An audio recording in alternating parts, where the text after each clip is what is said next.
Hello friends, Mr. Burrell here. We're right in the middle of our review unit for Math 2. We've talked about order of operations.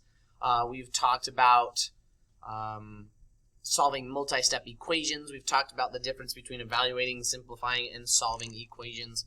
Today we're going to kind of extend what we have talked about already with solving equations. We're going to solve literal equations. I'm going to talk about what that means in just a minute.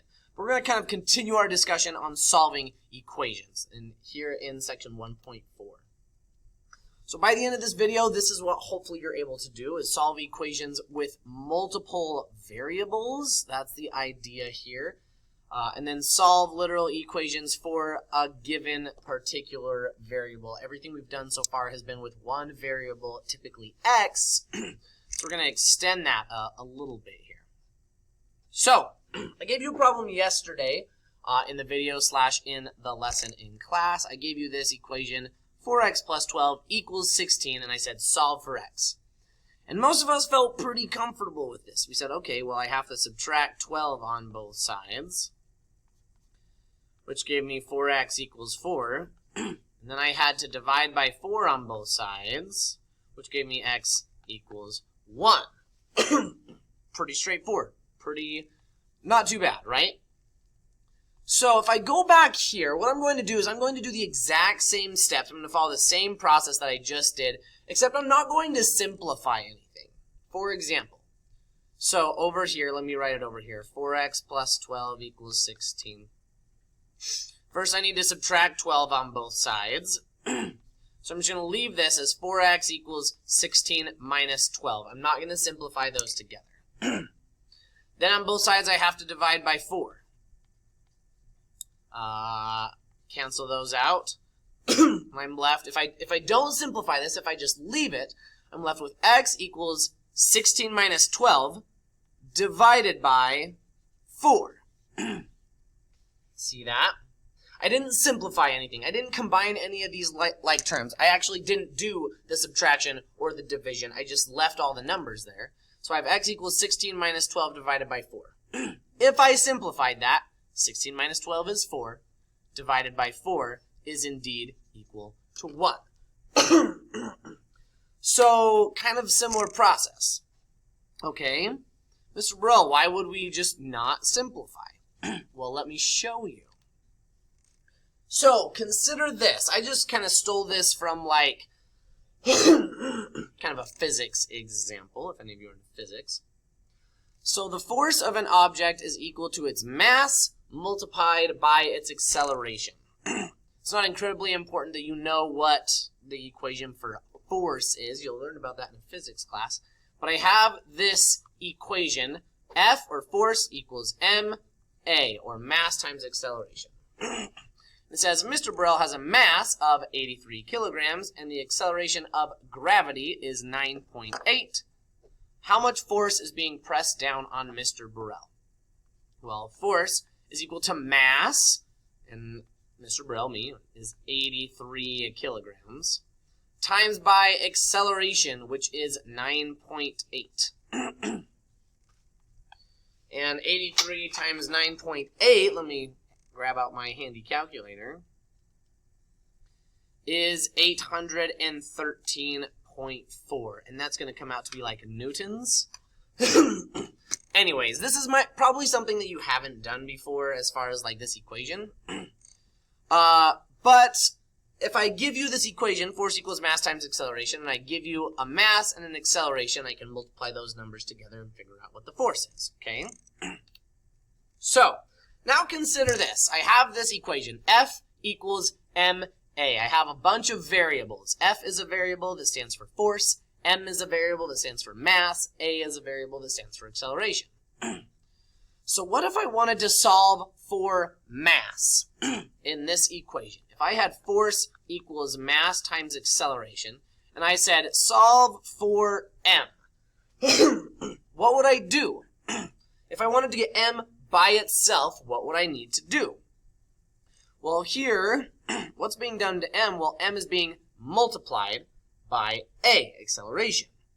So how do I undo multiplying? Well, I divide by a, because I want to get a out of there. And if I do something on the right-hand side of this equation, I have to do it on the left-hand side of this equation.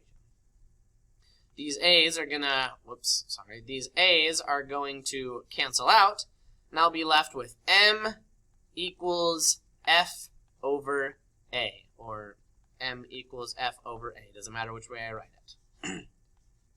I can't simplify this F over A because they're not numbers. Those are just letters. So I just have to leave it kind of like that.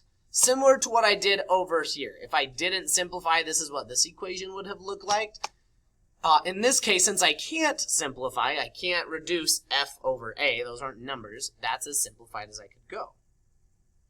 Okay. So that would be my answer. Mass is equal to F over A, or force divided by acceleration. Okay. So what's the difference between what we were doing today and what we did yesterday? So yesterday I gave you something like this. I said solve for x. Say I had 18 equals 3x. Well, if I needed to get x by itself, it's being multiplied by 3. So to undo multiplying, I divide by 3. Divide by 3. Because those will cancel out, and I was left with x equals 18 divided by 3, which was 6. Boom. Final answer. Over here, today, if I have like something like F equals M times A, force equals mass times acceleration, I said solve for M. Kind of same thing again. This is set up in a similar way. M is being multiplied by A, so to undo multiplying, I divide by A on both sides.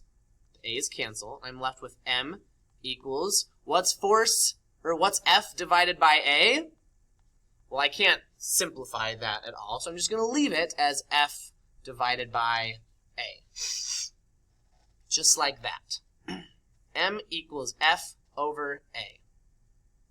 And that's it. That's the only difference basically between what we're doing yesterday and today. Yesterday, I just had one variable. Today, I have multiple variables. Okay? So let me show you a couple of examples from your guided notes, and then I'll go over a couple examples off of the homework. So these are all like example problems that you might see like on an ACT question or something like that, some real world kind of problems. So this one says, if the area of a plot of land is 216 square feet and the length of the plot is 18 feet, how wide is the plot? So I have this plot of land. The length of this plot is 18 feet. Say this is like your backyard or something. And the area is 216 square feet. I want to know what the width of the plot is. Well, let me look at the formula for area. The area of a rectangle is length times width. And I want to find the width, or I want to find W. Well, I have A equals L times W. How do I undo this so I can get W by itself? Well, W is being multiplied by L. So to undo multiplying, I divide. That's a good L. I'm going to divide by L. Because L divided by L here cancels out. And on the left side, I have W equals A over L. So that's my answer. The width of this plot of land is going to be the area divided by the length. So if I was actually solving this problem, the width would be 216 divided by 18, which is 12. So the width of this plot of land would be 12 feet. Coming from this equation, this literal equation here. Okay, if the volume of one of the dice, I have dice on my desk right here. See that?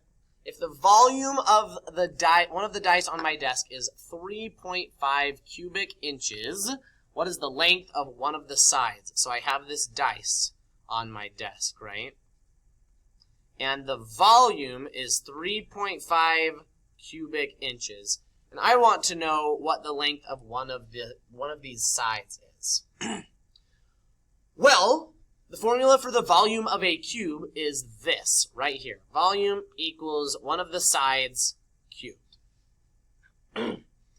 Okay, well, how do I if I'm trying to get S by itself, by itself, if I'm trying to solve for S, I look here, what's being done to S? Volume equals S cubed.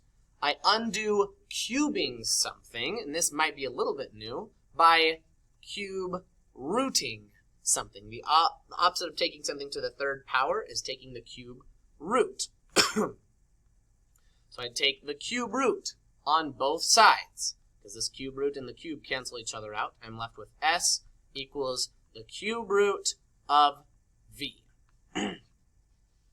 So my answer would be the length of one of these sides is the cube root of 3.5. If you want to figure that one out, you can. But see what we're doing here? I'm just solving equations like I did yesterday, except instead of having numbers, a bunch of numbers in the equations, I have a bunch of letters. Doing the same steps, just with variables instead of numbers. Let's do one or two more examples from your guided notes. This one says, if the circumference of our classroom clock is 38 inches, what is its radius? Well, this is a formula that you probably have, been exposed to. Circumference is equal to 2 pi r. 2 times pi times the radius. Okay. Well, if I'm wanting to solve for r, if I'm wanting to know what the radius of my clock is, I'm going to need to get r by itself. Well, what's being done to r here? I have 2 times pi times r. So r is being multiplied by 2 and pi. So to undo that, I'm going to divide by 2 and pi on both sides. Again, I'm following the same steps as I did before. I undo multiplication with division. So if those are going to cancel out on this side, and my radius will be equal to the circumference divided by 2 pi. So I take, again, to find the circumference or the radius of my clock, I take 38 divided by 2 pi, or 2 times 3.14, and I can figure out what the radius of my clock is. Okay.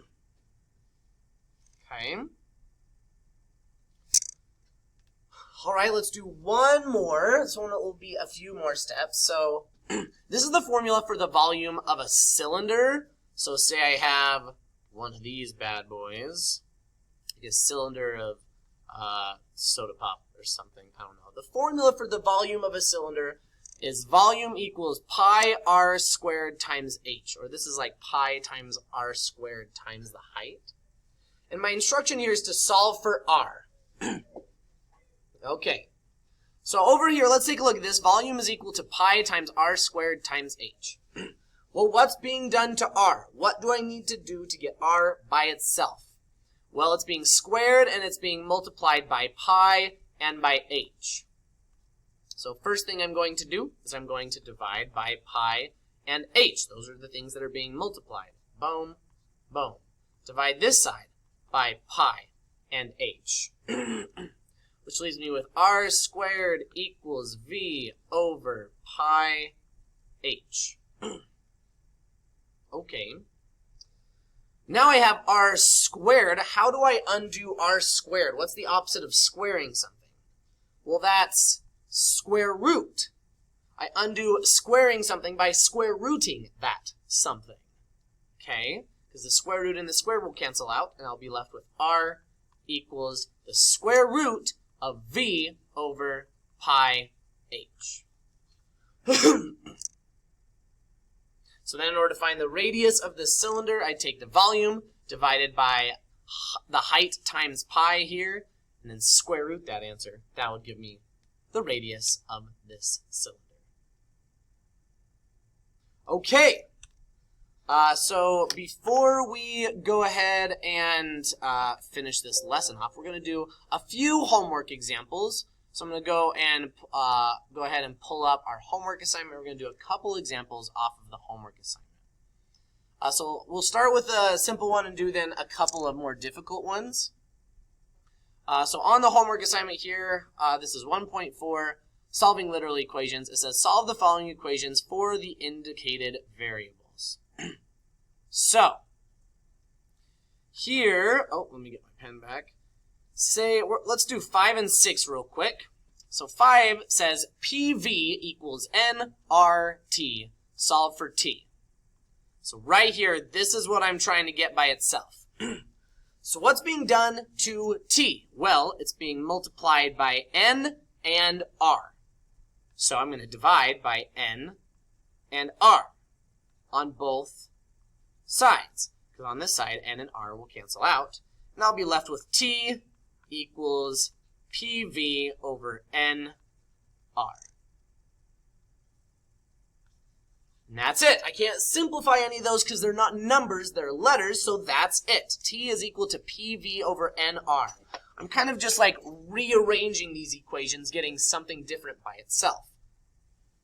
Number 6 is the same equation, but now I want to solve for V. Well, V's over here, so this is what I want to get by itself. What's being done to V? Well, it's being multiplied by P. So I undo multiplying by dividing by P on both sides. These P's cancel. I'm left with V equals N times RT. All over P. And that would be it on that one. Okay, again, two of the same equation. I'm just solving for two different things. Let me get out of there. I'm going to come down to number 14. I'm going to do number 14 here on your homework. So 14, I have 9 equals 2x plus 5y over 3, and I want to solve for y, this one right here. That's what I want to get by itself. Well, what's being done to y? Well, it's being multiplied by 5, and then all of that's being added to 2x here. I have 2x plus that on the top. Then all of that in the top of this fraction is being divided by 3. So, what am I going to do first? Well, I'm going to go ahead and multiply by 3 on both sides, because I want to get this 3 out of the bottom of this fraction. So those will cancel out, and I'm left with 3 times 9 on the left, which I can simplify that. That's 27, equals 2x plus 5y. Okay. So now I need to get 5y. I'm still focusing on getting y by itself. So I'm adding 2x. I need to take care of this addition. So there's a positive 2x. I need to subtract 2x's on both sides, because 2x minus 2x is 0. So then on the left here, I have 27 minus 2x. I can't combine those together, so I'm just going to leave them like that. 27 minus 2x equals 5y. And then the last thing I need to do, 5 is being multiplied by y. So I'm going to divide by 5 on both sides, everything by 5, because that'll cancel that out. And I'll be left with y, scratch some of these out, equals 27 minus 2x all over 5. And I don't need to simplify it beyond that because I can't really. So I'll just leave it 27 minus 2x divided by 5. I'm done. That's as far as I need to go. Now if I gave you something to plug in for x, I could evaluate this expression by plugging something in for x. But as far as this goes, I'm finished. Okay. Okay, let me clear this off. We'll do one more. Let me scroll down and see if there's one that we want to do. Let's go ahead and do 21. I'm going to do 21 on this homework assignment. So I have C equals 5/9, or 5 over 9, times F minus 32 in parentheses there. This is actually the formula to convert temperature in Fahrenheit to a temperature in degrees Celsius. That's what this formula is for. So what we're asked to do here is solve for F. I need to get F by itself. I'm trying to solve for Fahrenheit. Well, I have F in parentheses, F minus 32, and then outside the parentheses I have multiplied by 5 over 9. So what should I do first? Well, I'm going to need to take care of this multiplication here before I take care of the parentheses. So I'm going to go ahead, I undo multiplying by 5/9 by multiplying by 9/5. I multiply that word I used in class the other day is the reciprocal. So I multiply this fraction by its reciprocal because the 9's in the top and bottom will cancel out, the 5's in the top and bottom will cancel out. And then I'll multiply by 9/5 on the left-hand side, too. So I have 9/5 C equals, and then on the right-hand side I just have F minus 32. Okay. Awesome. Now, again, I'm solving for F, so all that is left on the right-hand side here is F minus 32. I undo that by adding 32. So I'm going to add 32 on both sides. Bump, bump. Which gives me F equals 9/5 C plus 32. Or I can write that as F equals 9/5 C plus 32. Whichever way you want to read that is fine. So the temperature in degrees Fahrenheit is going to be equal to 9/5 times the temperature in degrees Celsius plus 32. And if I gave you a temperature, if I actually gave you a temperature in degrees Celsius, you could plug it in, evaluate what the temperature in Fahrenheit would be. Okay. Let me pull up my screen again. So that's it. Hopefully now you feel a little bit more comfortable solving equations with multiple variables and solving those equations for just a given variable. Again, we're following the same process as we did before. Don't hesitate to reach out to me with any questions that you have. I hope that was helpful, and I hope you enjoyed that as much as I did.